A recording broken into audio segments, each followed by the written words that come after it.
السلام علیکم، دس از محمد کاشف۔ امید ہے کہ آپ سب خیریت سے ہوں گے۔ تو چلتے ہیں ہم اپنے آج کے اگلے ٹاپک کی طرف۔ سب کے ساتھ آپ آج مر بھی جائیں تو لوگ آپ کو فراموش نہیں کر سکیں گے۔ آپ کی دعائیں ملتی رہیں گی، آپ کا نام زندہ رہے گا۔ آج جہاں ہر انسان اپنے گوشت اور ہڈیوں کا وزن بڑھانے میں مگن ہے، وہاں میں اپنی شخصیت کا وزن بڑھانے کو کامیابی تصور کرتا ہوں اور اس کے لیے محنت کر رہا ہوں۔ میں لوگوں کے کام آ کر ان کے لیے آسانیاں پیدا کرنے کی کوشش کرتا ہوں اور مجھے اس سے سکون ملتا ہے۔ میری زندگی ابھی آغاز سفر میں ہے۔ ہر گزرتا دن میرے مقصد حیات کو، میرے ہدف کو مجھ پر واضح کر رہا ہے۔ مجھے یقین ہے کہ میں صحیح سمت میں صحیح مقصد کی جانب گامزن ہوں۔ یہ سفر ہی میری کامیابی ہے۔ میں اکیلا ہی چلا تھا جانب منزل، مگر لوگ ساتھ آتے گئے اور کارواں بنتا گیا۔ ڈر سے ڈرنا بے وقوفی ہے۔ میں نے اپنی زندگی میں سیکھا ہے کہ بہادری اور ہمت و جرات خوف کی غیر موجودگی کا نام نہیں ہے، بلکہ خوف پر قابو پانے کا نام ہے۔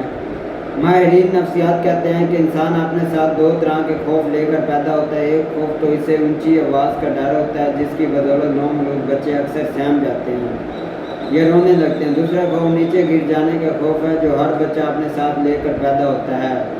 یہ دونوں خوف وقت کے ساتھ ختم ہوتے رہتے ہیں، حتیٰ کہ ایک دن ختم ہو جاتے ہیں۔ ان دونوں کے علاوہ ہر وہ خوف اور وسوسہ جو ہم انسان محسوس کرتے ہیں وہ ہمارا ذاتی تخلیق کردہ ہوتا ہے۔ میرا ماننا ہے کہ انسان زندگی کے دیگر معاملات کی طرح خوف بھی اچھے اور برے ہوتے ہیں۔ بعض اوقات ہمارے کچھ خوف ہماری بقا کے لیے لازم ہوتے ہیں، جیسا کہ ڈرائیونگ کے دوران کسی بھی حادثے سے محفوظ رہنے کے لیے سیٹ بیلٹ باندھ لینا یا بیماری کے ڈر سے کھانے سے قبل ہاتھ دھو لینا۔ یہ ڈر ہیں جو ہماری اپنی ذات کے لیے مفید ہیں۔ اگر یہ مفید ڈر بھی سر پر سوار کر لیے جائیں تو یہ بھی ذہنی اذیت اور بیماری بن کر ہمارے لیے نقصان دہ ثابت ہوتے ہیں۔ اس کے برعکس ایک قسم ان خوف اور وسوسوں کی بھی ہے جو ہم انسانوں کی راہ میں آئی وہ کانٹے ہیں جو ہمیں کامیابی تک پہنچنے سے روکے رکھتے ہیں۔ یہ خوف ہمارے خوابوں کی راہ میں رکاوٹ ہوتے ہیں، جو ہمیں اپنے مقصد حیات کو پا لینے سے روکے ہوئے ہوتے ہیں۔ ان وسوسوں کی زیر سایہ ہم اپنی زندگی کے کئی اہم فیصلے لینے سے محروم ہو جاتے ہیں۔ مثلاً آپ نے سنا ہوگا کہ ہمارے ارد گرد موجود اکثر لوگ کہتے ہیں کہ بھائی میں تو کاروبار کر ہی نہیں سکتا، مجھے پتہ ہے کہ میں نقصان اٹھاؤں گا۔ پھر ہی ہم دیکھتے ہیں کہ ایسا شخص اگر واقعی کاروبار کر لے تو اس کے اندر یہ خوف ہی اس کے لیے کاروبار میں ناکامی کا باعث بن جاتا ہے۔ اپنی ذاتی زندگی کا ذکر کرو تو میں بذات خود ایک اوسط درجے کا طالب علم ہوں۔ مجھے یاد ہے کہ میرے انٹرمیڈیٹ کے امتحانات سے قبل مجھ تک اپنے ایک قریبی عزیز کے امتحان میں ناکامی کی خبر پہنچی۔ ناکامی اس پر لوگوں کی باتیں اور تانوں کو سن کر میرا دل پھٹنے لگتا تھا۔ میں اپنے امتحانات سے پہلے ہی ناکامی کے خوف میں مبتلا ہر بار ڈر سے سہما رہنے لگا تھا۔ نہ تو صحیح سے پڑھ پایا اور نہ ہی امتحانات اچھے دے سکا۔ نتیجہ وہی ہوا جس کا ڈر تھا۔ میرے اکاؤنٹس کے مضمون میں کمپلیمنٹ سپلی آ گئی۔ جیسے لوگوں کو خبر ہوتی ہے ویسے ہی طرح کی باتیں سننے کو ملی۔ کوئی کہتا کہ پڑھائی لکھائی اس کے پاس کی بات نہیں، بات چھوٹی موٹی نوکری کر لے بہت ہے۔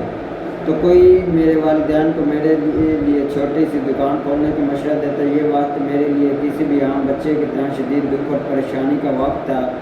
اس مشکل وقت نے مجھے سمجھایا کہ میرے خوف میرے خواب کھا رہے ہیں، مجھے ناکارہ بنا رہے ہیں۔ انسان نے خود ساختہ تخلیق کردہ یہ خوف ایسے بڑے جوانوں میں ناکارہ بنا دیتے ہیں۔ میں نے خود کو اپنے سامنے بٹھایا اور خود سے سوال کیا کہ کیا لوگ صحیح میں غلط ہیں؟ ہو؟ کیا مجھے ایک عام سی بے معنی زندگی جینی ہے؟ کیا میں اپنے خوف اور وسوسوں کے بنا لڑے ہار مان جاؤں؟ کیا میں ان وسوسوں کو اپنے خوابوں کے عوض پالنے کا حوصلہ رکھتا ہوں؟ میرے ان تمام سوالات کا جواب نہیں تھا۔ میرے انٹرمیڈیٹ کی ایک کمپلیمنٹ میں میرے لیے ایسا ٹرننگ پوائنٹ ثابت ہوئی کہ اس کے بعد میں بنا ڈرے آگے بڑھتا گیا، حتیٰ کہ آج PhD تک آ پہنچا ہوں۔ اس تمام سفر میں میں نے اپنے خوف اور ڈر پر قابو پانا سیکھا، اور یہ سیکھ کر ہی میں آج اس مقام تک پہنچ پایا ہوں۔